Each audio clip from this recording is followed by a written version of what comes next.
அன்பு நண்பர்களுக்கு வணக்கம். ஜாசபீடியா சேனலுக்கு உங்களை அன்புடன் வரவேற்கின்றேன்.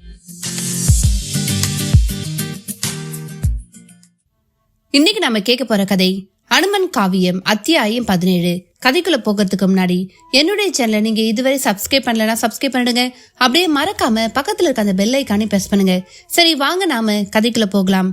அத்தியாயம் 17. யார் அந்த அனுமன் என்கின்ற லட்சுமணன் கேள்வி ராமன் முகத்தில் ஒரு புன்சிரிப்பையும் பரவசத்தையும் ஏற்படுத்தியது. லட்சுமணன் கேட்ட கேள்விக்கு ராமனின் மானுட ஜென்ம நோக்கில் ஒரு விடை இருக்க வாய்ப்பில்லை.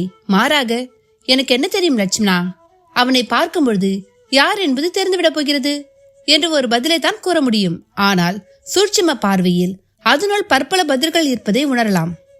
அனுமன் என்பவன் எனது இந்த அவதாரத்தின் பொருட்டு அந்த கைலாயநாதனால் எனக்காகவே படைக்கப்பட்டவன்.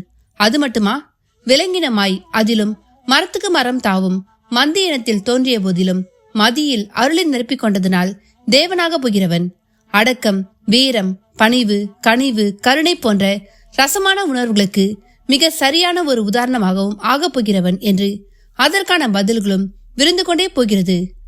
ராமனுக்குள் அந்த பதில்கள் இருந்த போதிலும் அவதார நோக்கும் அதற்கான கட்டமைப்பும் அதை வெளிக்காட்டு இடம் தரவில்லை. லட்சுமணன் கேட்ட கேள்வி ரிஷிமுக பர்வதத்தில் தவத்தில் ஆழ்ந்திருக்கும் மதங்கமா முனிவரின் செவிகளில் எதிரொலித்ததோ என்னவோ. மெல்ல கண் மலர்ந்தார். ஒரு நீண்ட தவத்தின் இடையே அவர் இப்படி கண் மலர்வது அபூர்வமானது. அவரது ஆசிரமத்தில் அவருக்கான சிறு பணிகளை செய்திடும் ஒரு சேவகியாக ஒரு மூதாட்டி இருந்து வந்தாள். அவள் பெயர் சபரி. அவளுக்கு மதங்கமா முனிவரின் விழிப்பும் தவக்கோலத்திலிருந்து விடுபட்டு ஆற்றின் மிசை அவர் நீராட புறப்படுவதும் ஆச்சரியமாக இருந்தது. சுவாமி, என்ன சபரி, தங்களின் தவம் இந்த உத்தரான காலம் முழுவதும் தொடரும் என்று கருதி இருந்தேன். ஆனால் இத்தனை விரைவாக கண் மலர்ந்து விட்டீர்களே. உண்மைதான், தவத்தாலே இறையை தீண்ட முடிவதுதான் தவத்தின் நோக்கம். அந்த இறைவனை நம்மை தீண்ட வரும்பொழுது அந்த தவம் கலந்துதானே போகும். தாங்கள் பேசுவது எனக்கு புரியவில்லை சபரி. இன்னும் சில மணித்துளிகளில் உனக்கு எல்லாமே புரிந்துவிடும். ஒரு ஆணாகிய நான் புலநடக்கத்தால் செய்யும் தவத்தை மாதரசி ஆகிய நீ குரு சேவை என்னும் வடிவில் தவம் புரிகிறாய்.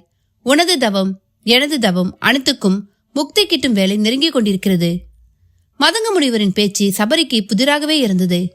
சுவாமி, தங்கள் பேச்சு எனக்கு புதிராக உள்ளது. சற்று விளக்கமாக கூறுங்கள். கோசல நாட்டு அரசன் தசரதனின் அருந்தவ புதல்வன் ராமனும் லக்ஷ்மணனும் ரிஷிமுக பர்வதம் நோக்கி வந்தபடி இருக்கின்றனர் சபரி. என்ன, ராம லட்சுமணர்கள் இந்த வனத்திற்குள் வந்து கொண்டிருக்கிறார்களா? ஆம், வடிவத்தில் இளையவர்களாய் அரசகுமாரர்களாய் இருக்கும் போதிலும் அது ஒரு புறத்தில் தான், அகத்தில் மட்டும்தான் தெரியும் அவர்கள் அந்த திருமாலின் அவதாரம் என்று. சுவாமி, நிஜமாகவா கூறுகிறீர்கள்? ராம லட்சுமணர்களா வருகின்றனர்? ஆம், அவர்களின் திருப்பாதங்கள் பம்பை நதிக்கரையில் பட்டனொடியே என் தவமுனைப்பு முறிந்து போனது. உடம்பு மனசு என்று சகலத்திலும் ஒரு பரவசம். சுவாமி, நானும் கூட ஒரு இனம் புரியாத பரவசத்தை உணர்ந்தேன். நீங்கள் கூறும்பொழுதுதான் அதன் காரணம் புரிகிறது. அந்த ரிஷிமுக பர்வதம் தான் எத்தனை பாக்கியம் செய்திருக்கிறது. ஆம் சபரி, அதோ பார், அந்த பட்ட மரத்தில் கூட ஒரு மொட்டு மலர்ந்திருக்கிறது. பட்சிகளின் ஜால குரல்களிலும் ஒரு குதூகலம் தெரிகிறது பார். காலை முதலே மலையாடுகளும் மான்களும் ஒன்றுடன் ஒன்று கூடி கழித்து விளையாடியதையும் பார்த்தேன். இன வேற்றுமை மறந்து விளையாடுகிறது என்று ஆச்சரியமும் கொண்டேன். ஆம், மழையின் வருகை எப்படி மயிலை கிளர்ச்சி கொள்ள செய்யுமோ அதுபோல அந்த தாமோதரன் வருகையால் இயற்கையும் தனது இன்பத்தை இவ்வாறெல்லாம் காட்டுகிறது. அவர்கள் எனது குடிலுக்கு வருவார்களா? நிச்சயமாக. ஆற்றுக்கும் ஆசிரமத்துக்கும் தானே இங்கே பாதையே உள்ளது. அதுவே அவர்களை தானாக இங்கே அழைத்து வந்துவிடும். ஆஹா, நான் பாக்கியசாலி. அவர்களை எப்படி உபசரிக்கப் போகிறேன் என்று தெரியவில்லையே. சபரி, நீ இந்த ஜென்மம் கண்டிருப்பதே இன்று நீ ராம லட்சுமணர்களை காண வேண்டும் என்பதற்காகத்தான். கபந்தனுக்கு சாப விமோசனம் அளித்துவிட்டு வரும் அவர்கள் உனக்கும் விமோசனம் அளிக்கப் போவது உறுதி. பூர்வ ஜென்மத்தின் ஒரு தொடர்பு இது. போய் அவர்களை எதிர்கொள்ள தயாராகு. நீங்கள் சொல்ல சொல்ல எனக்கு மிகவும் பரவசமாகிறது மனது. அவர்கள் எதன் பொருட்டு இங்கு வருகிறார்கள் என்பது தெரியுமா தங்களுக்கு? இந்த உலகின் மாயை அவர்கள் இங்கே அழைத்து வருகிறது. இதைவிட ஒரு சரியான பதிலை நான் உனக்கு கூற முடியாது. சாபங்களுக்கெல்லாம் விமோசனம் அளிப்பவர்களுக்கு சில தோஷங்கள் இருப்பதும் அதை விலக்கிக் கொள்ள அவர்களும் மானிடர்களுக்கே உரிய நெறிகளின் வழி நடப்பதை மட்டுமே நாம் இங்கே காண வேண்டும். நல்லது, நான் என்ன செய்ய வேண்டும் என்று கூறுங்கள். ஒரு தாய் தன் பிள்ளைகளுக்கு என்ன செய்ய எண்ணுவாள் அதை செய். உன் இயல்புபடியே செய். அறுசுவை விருந்தை விடவும் ஆழ்ந்த அன்போடு அளிக்கும் ஒரு குவளை தண்ணீர் மேலானது. நான் போய் நீராடிவிட்டு வருகிறேன் என்று மதங்கமா முனிவர் பரவசம் கொன்றாதபடி பேசிவிட்டு நீராடி வர கிளம்பினார். சபரியோ அப்பொழுதே முனிவரின் ஆசிரமத்தை விட்டு நீங்கி தனது குடிலுக்கு சென்று பாதை மேல் விழிமேல் விழி வைத்து காத்திருக்க தொடங்கிவிட்டாள். அருவியானது கொட்டி கொண்டிருந்தது. ஒரு ஓரமாய் யானைகள் நீரருந்தி கொண்டிருந்தன. அருவி தடாகத்தில் அன்னங்கள் சில நீந்தி கொண்டிருந்தன. ஹோவென்ற சப்தம், அதை உயிரின் சப்தம் என்று கூட கூறலாம். ஒரு மண்ணில் நீர்வளம் இருந்துவிட்டால் போதும், மற்ற வளங்கள் தானாக வந்துவிடும். அங்கே இயற்கை சமபலத்தோடு இருக்கும். அந்த அருவிக்கரையிலும் அப்படி ஒரு பலம் இருந்ததால்தான் அந்த சூழலே ரம்மியமாக இருந்தது. அனுமனும் அங்கு வந்துதான் நீராடுவான். முன்பெல்லாம் தாவி குதித்து நீரின் அடியாழம் வரை மூழ்கி இன்புறுவான். ஆனால் என்று மதங்கமா முனிவரை காண நேர்ந்ததோ அன்றிலிருந்து அவனை அவரே மாற்றிவிட்டார். பெருகி ஓடும் ஆறுகள் வேறு, இறையம்சம் வேறு இல்ல. பஞ்சபூதங்களில் நீருக்குத்தான் பாவம் நீக்கும் சக்தி உண்டு. ஆற்றிலே குளித்தால் செய்த பாவம் நீங்கும். குளத்திலே குளித்தால் புண்ணிய பலம் கூடும். கடலிலே குளித்தால் நீங்குவது நீங்கி கூடுவது கூடும் என்று நீராடலுக்கு பின் உள்ள சூட்சுமங்களை விலக்கி அந்த அருவியை வணங்கிவிட்டு நீராட அவரே கற்று தந்தவர் ஆவார். எந்த நீர்நிலையிலும் கால் நனைக்கும் முன் கரத்தாலே நீரை அள்ளி சிரசில் தெளித்து அதற்கு முதலில் சிரஸ்பர்சத்தை அளித்த பிறகே காலை நீருக்குள் வைக்க வேண்டும். பின் இஷ்ட தெய்வத்தை வணங்கியபடி மூழ்கி குளிக்க வேண்டும். குளிக்கையில் உடம்பின் அழுக்கு நீங்கலாம். எச்சில் உமிழ்தல், சிறுநீர் கழித்தல் பெரும் பாவம் என்றெல்லாம் மதங்கமா முனிவர் உபதேசித்ததை அனுமனும் கெட்டியாக பற்றி கொண்டான். இன்று அவன் அதுபோலவே அருவிக்கரையில் நீராடி கொண்டிருந்த பொழுது மதங்கமா முனிவரும் வந்து நீராட தயாராவதை கண்டவன் ஆச்சரியமுற்றான். குருநாதரே, தாங்களா? ஓ, அனுமனா, நலமாக இருக்கிறாயா? குருவே, எனக்கென குறை.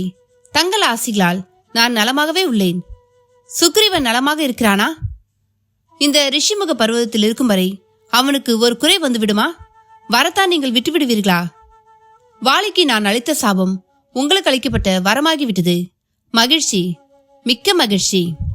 மதங்கமா முனி பேச்சோடு பேச்சாக நீரை தொட்டு சிரசின் மேல் தெளித்துக்கொண்டு பின் ஓடிவரும் நீருக்குள் காலை வைத்து நீராட தொடங்கினார்.